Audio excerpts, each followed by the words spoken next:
The following is a Comfortably Zoned Radio Network production. We are back. Insight Pitch with Skip Lockwood. I'm Ralph Tycho of the Comfortably Zoned Radio Network. How are you, Skip? I'm wonderful, Ralph. It's good to be with you this week. Looking forward to talking with you all week long. Yeah, me too. We took a week off, and we're back. So I'm appreciative of that. How's the weather? Start out with that. You had a horrible winter. Let's see if the summer is copacetic. We've had a hot, sticky week. It's been in the 90s every day. It's sticky tonight. It's New England. And New England's famous for having, bad winters and hot summers. This was just you do have that 20 minutes in April where it's really right. So you can't complain about that unless you take a nap. No, I'm glad it's here. I used to love the heat. I used to love the pitch in the heat. And now you pitched. Milwaukee, I guess that's pretty hot too.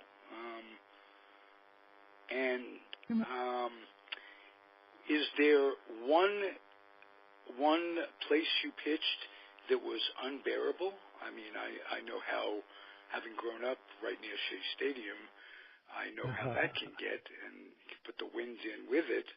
But anything that was unbearable, particularly? Well, in Tucson Toros, the PCL League, Pacific Coast League, that was pretty hot. The game used to be, played in the evening, 7:05 start. And a lot of times it was still in the 90 degrees out there, dry heat like a microwave. And they said they had two seasons. They had summer, which was hot, and then they had hell. So it was comes right after summer. Right after summer. Right. But and, I was going to say that winters in Arizona can be a bear as well. Yeah. We had the old-fashioned uniforms on, and they didn't breathe very well. Polyester. They were wool socks. Maybe they were cotton socks at that time. I don't know. Mm-hmm. But it didn't take long to loosen up. When you broke in, I think they were still with flannel uniforms. Oh, yeah. I'm sure we had, when Charlie Finley had the Kansas City A's, we had three kinds of uniform. They were the raglan sleeve uniforms in three different colors. And so there was a lot of different mixtures that you could have on the uniform color and everything. And those were hot uniforms. Those were those old spandex uniforms. They weren't flannel, but they were hot. And then, if you know, the AAA team, at least it used to be so, the AAA team gets the big league uniforms next year. So if the A's wore it in let's say 70, the 71, the AAA team would wear it. 72, the AA team would wear it. So the uniform used to get pretty beaten up after a few years. So as you were coming up, you were wearing, and your teammates were wearing, uniforms of established players. That had to be pretty cool. Yeah, and a lot of times the name tag on the shirt wouldn't be changed yet. So a lot of times they would change the name tag on the shirt, but sometimes you'd get, a uniform and it would have the Major League player's name on it. That was kind of fun. Yeah. I want to talk about something. Your first baseball card.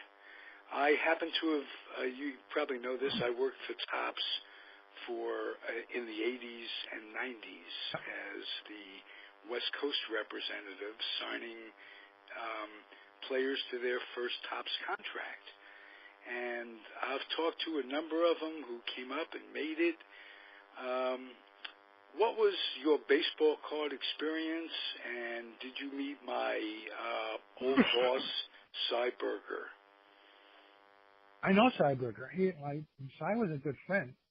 Um, the Topps chewing gum card was a lot like getting a free gift every year that you could pick the key. You had a catalog, and like collecting stamps or green stamps and stuff like that. You had a little catalog, and you could get any Right? gift you wanted from the catalog that we had.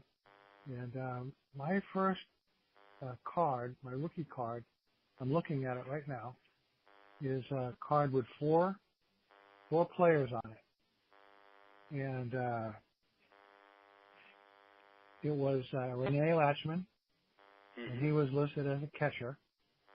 And Blue Moon Odom, Johnny Lee Blue Moon Odom, Yes. in the upper right corner, he is listed as a pitcher. And Skip Lockwood in the lower left-hand corner, I'm listed as an infielder. And Catfish Hunter, Jim Hunter, was listed in the lower right-hand corner. Wow. That 1965 Athletics Rookie Stars, it says on the back. nice. Well, actually, Rene was up a little bit. He had a little bit of a career, more famous as a coach and instructor. Yes. Did you see any of those signs in him when you were coming up in the minors? Well, yeah, as a catcher, you command the field, and I think as a young catcher coming up, you look for leadership. Rene and Marcel Latchman. Marcel was a pitcher. Rene was a catcher. Marcel went on to have a coaching career, and Rene did too. And I'm trying to think of where he coached. I think he coached with La Russa. Yes. No, that was Dave Duncan. I'm thinking of Dave Duncan now. I just saw Rene a couple of years ago with the Red Sox reunion. Anyway, wherever he coached, he was very well. He's a very technical-oriented guy. Catching is hard. It's a very technical thing. You've got to be ready. You've got to call the game. You've got to position the infielders. And he was good. He was, even though he was a rookie, he was a take charge kind of guy. Even back in '65. Skip, may I ask you about rehab, and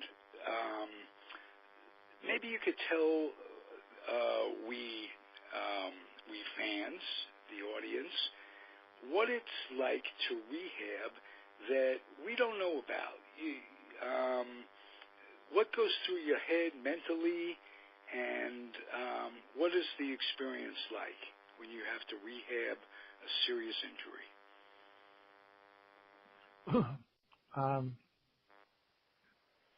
Rehab is a place to come back to reality, come back and find yourself, get through with the operating part of the procedure, and back into breathing on your own and dealing with whatever pain or dealing with whatever issues you have. I don't know whether you know it or not, but I had a problem in rehab about a week ago, and my problem was my heart was beating too fast, and I never planned for this. It was something I hadn't even thought about, but I will tell you that I used a technique of deep breathing when I played and I prepared for playing the game. I used to, not meditate is too strong a word, but I used to breathe deeply and control my breathing and prepare for the game that was coming up. And I did the same thing last week in the rehab. I was able to control my heart rate, control my breathing. It was a chance for me to demonstrate use some skills that I knew I had. I didn't know that I was going to have to use them, but everybody was impressed that the situation didn't evolve. I got control over it. Rehab is the place where you can find yourself again. And for me, just being in a situation where I was not in control and then I was in control again, felt good. It felt good. It felt like I was able to have participate in the healing process for me last week. Yeah, you proved to yourself how much your mind, how much the power of thinking comes into it, or mind over matter type thing. It's amazing. You and I started a series of discussions a couple of weeks ago about being on the baseball field. The first discussion was how you prepare yourself to go out onto the field. Second discussion I'd like to hit a little bit on tonight, but maybe we can carry this into next week's discussions. Well, what do you do when you're on the field? What do you do when you're actually in the uniform and in the heat of the situation you have to perform? And then, of course, the third thing is, well, after it's all over, how do you use the information that you have? I always thought that preparing for a game was a pivotal key ingredient, that you had to show yourself a movie of you being successful out there, real time.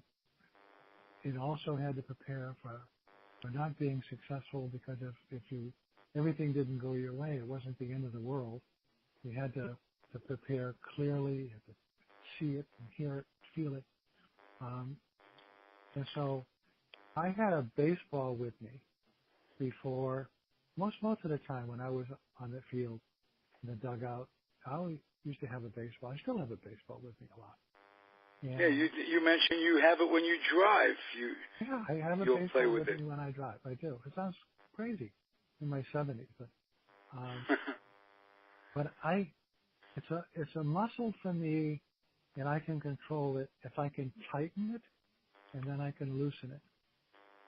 So if you can see something with your eyes, if you tighten your lids and your eyes, and then you can loosen it, and you can see something clearly, then that experience stays with you. If you can tighten your hands around a baseball and then loosen them, and you can still feel the control in that baseball, that's how you're getting more control over things that are going to affect you. And that tightening and loosening was something that I did all the time. And I would always prepare myself that if I go out on the mound, I want to be able to control as much as I possibly can. And being able to tighten and loosen the baseball that I had in my grip when I was out there it was part of the image I had prepared. It was part of the concentration and how I was focusing on the mound. Concentration is something you turn off and you turn on. When I was with the Mets, Tom Seaver saw me trying to, in between innings. I didn't.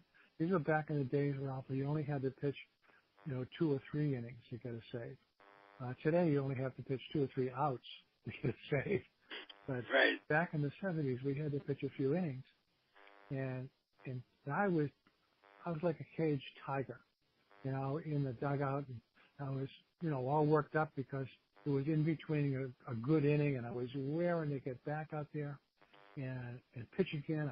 I wanted everybody to make an out. I didn't want any runs to score. I wanted to get back out there.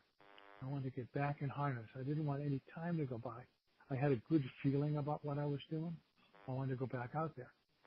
And Tom saw this process that I was using, and he said to me, okay, I'm going to tell you something that I use when I pitch.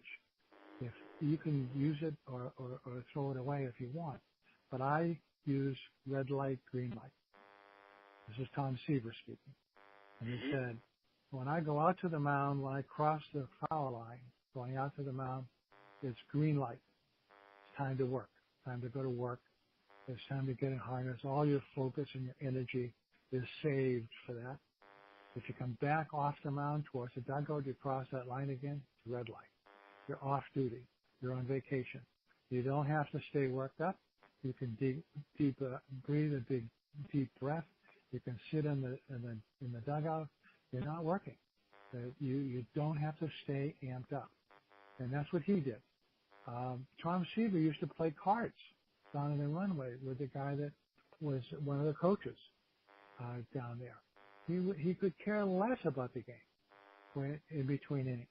It was his vacation, and he seemed to rejuvenate himself so that when he went back out, it was green light. He was back on the mound again. He was back to work, and some flavor of that is really good. I'm not sure. Not everybody can pitch like Tom Seaver. I certainly couldn't, but you don't have to stay amped up all the time in situations, especially when you have to concentrate hard for short periods of time. And so he used that. I used that to some extent when I pitched. It was something that I did. I was conscious of it.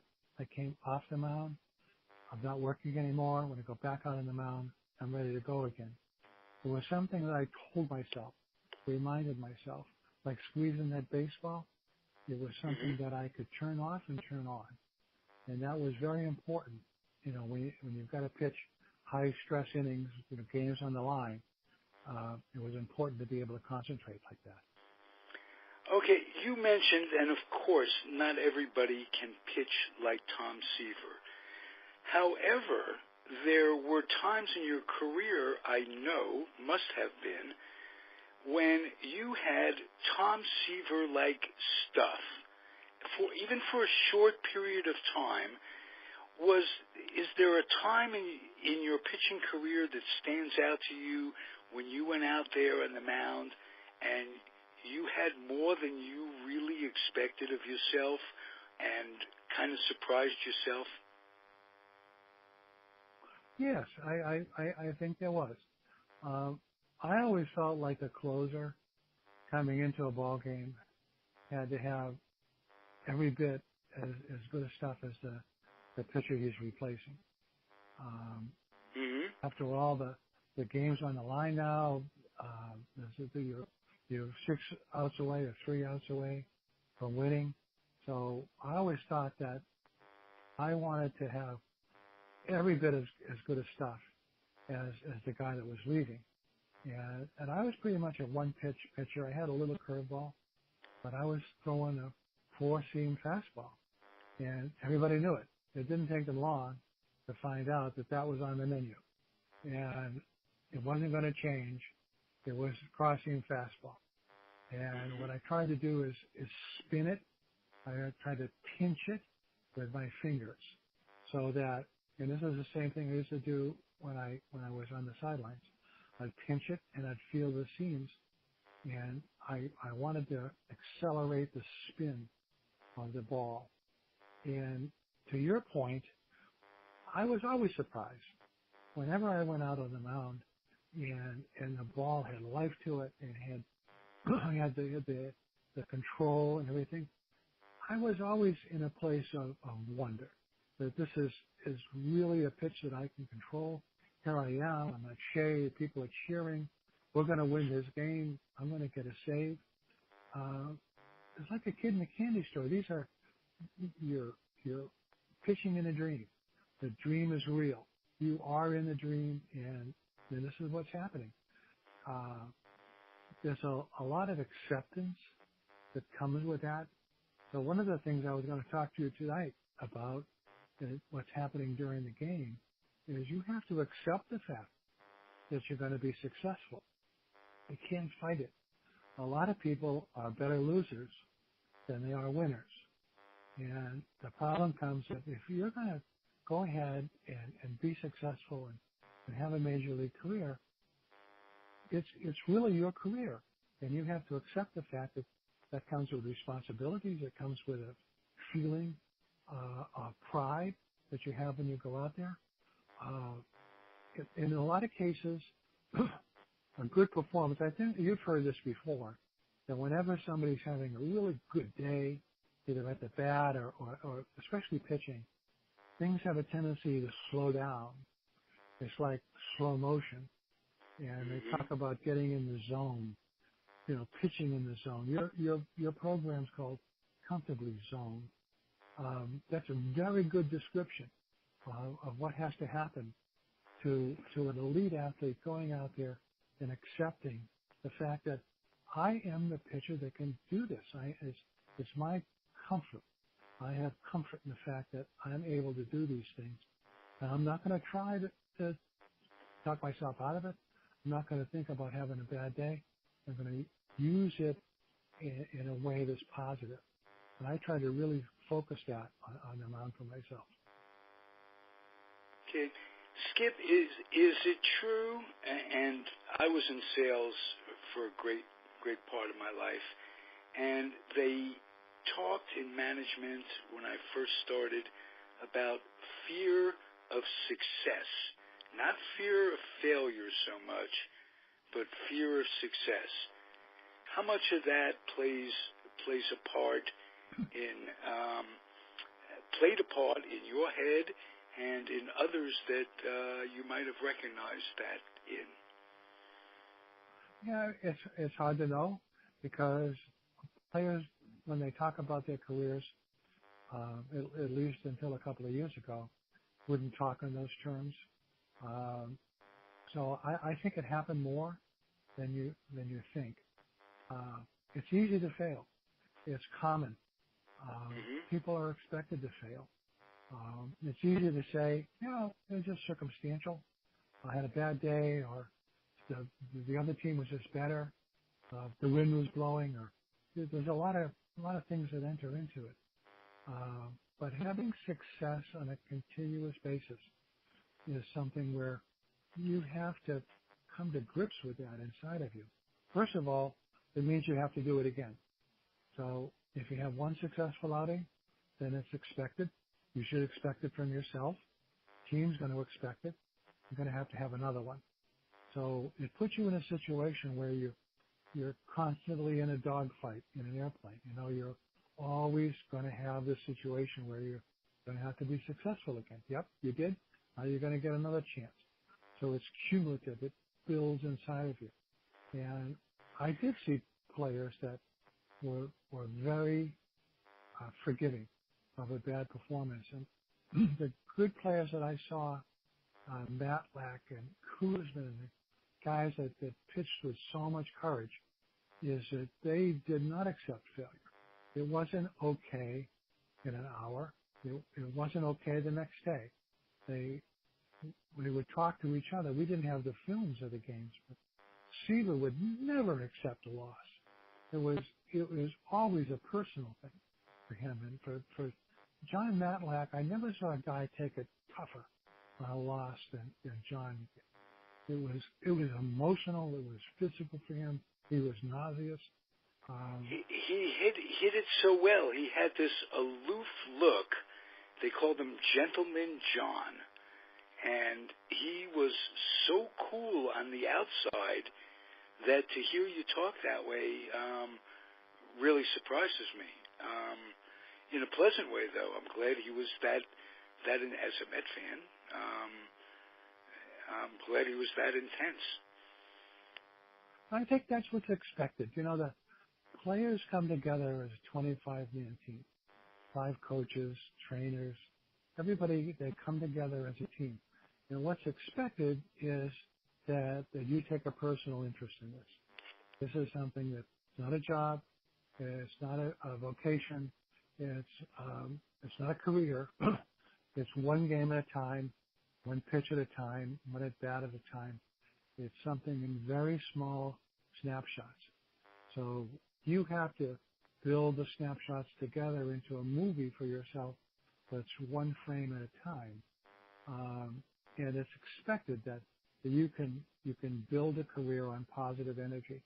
And if you have a leader and the leader brings with him that professional atmosphere and attitude, brings a vision to the team, it's contagious. Other people get it. Other people see it. They know. The players know what's happening out on the field. They can see it. Did you have a technique for keeping out the negativity? Yeah, because thoughts are thoughts, and they come up randomly. Right. And one could, if you let it, can let those thoughts control one. And did you have a specific technique for dismissing those thoughts as they came up, the memories or the thoughts that didn't serve you? How did you get rid of them? Okay. This week I had a chance to sit on my butt quite a bit, and I was channel surfing, and I landed on the European track and field competition that was going on. And it's fascinating to watch another sport where the men and women that were engaged in this track and field were just superb athletes, just, chiseled and just speed and grace. Kind of amazing. And a sprinter in the 100-meter finals of the 100-meter had to go through 2 false starts. So someone else on the track, wasn't him, somebody else false started. And so they blew the gun. I guess it's an electronic kind of thing. And they held them before they got a chance to get really down the track very far to come back. They ran it again. And he had something that he did. And it reminded me of something that I did. So in answer to your question is, I said, let it come to me. I want the situation to come to me. Come on.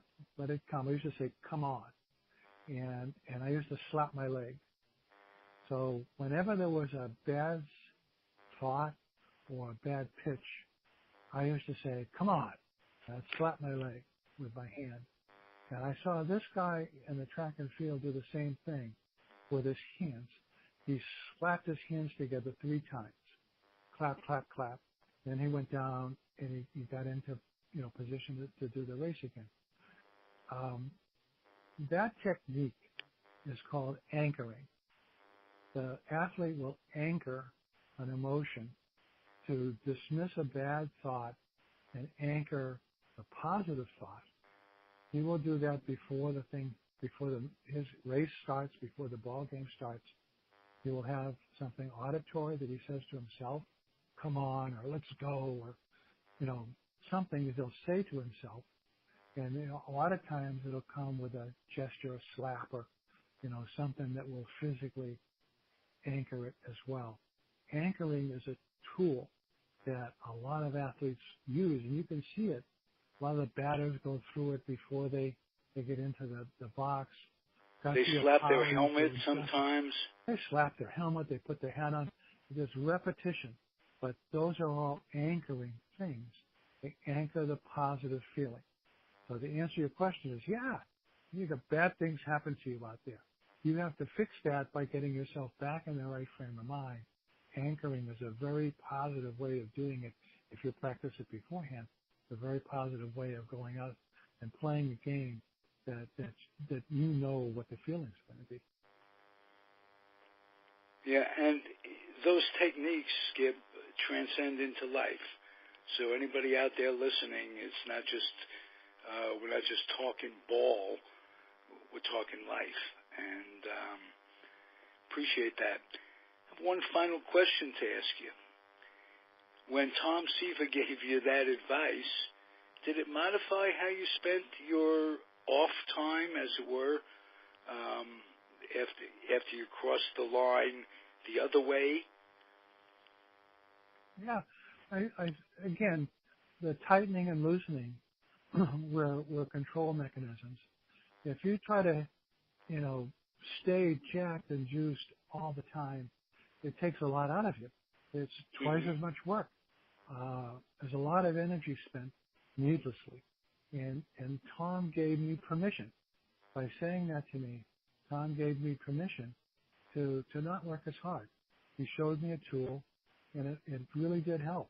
I think it gave me 5 years with the Mets, and it was a tool that he used. I saw him use it. I continue to use it. Red light, green light. You don't have to work. If you've got short spans of attention, you don't have to work at that all the time. Golf is a good thing. You don't have to continue to grind on a putt while you're walking down the fairway. It's a very good technique, and I used it occasionally. Beautiful. Hey, Skip, thank you, sir. This was wonderful. I'm so glad you're back, and I'm so glad you're using those techniques to get you through life. They work. Pardon me? I said they all work, and I'm glad to be back with you, too. Good. We'll do it again next week, same time, Okay, same bat station. And I got to ask you, how's your grandson doing? Oh, he's doing great. How's his career? I taught him how to do a crow hop this week. The little 6-year-old, I taught him how to do a crow hop to start his throw with. And he loves it. So he's crow hopping and then throwing the ball. He's quite the little baseball player. Nice. Keep it going, my friend. We'll see you next week. Thank you. And thank you for listening, everybody. Skip Lockwood, Comfortably Zoned Radio Network. He wrote a terrific book, Insight Pitch, and you'll be back next week with us, Skip. Thank you. I will. You will. Thank you, everybody. Adios.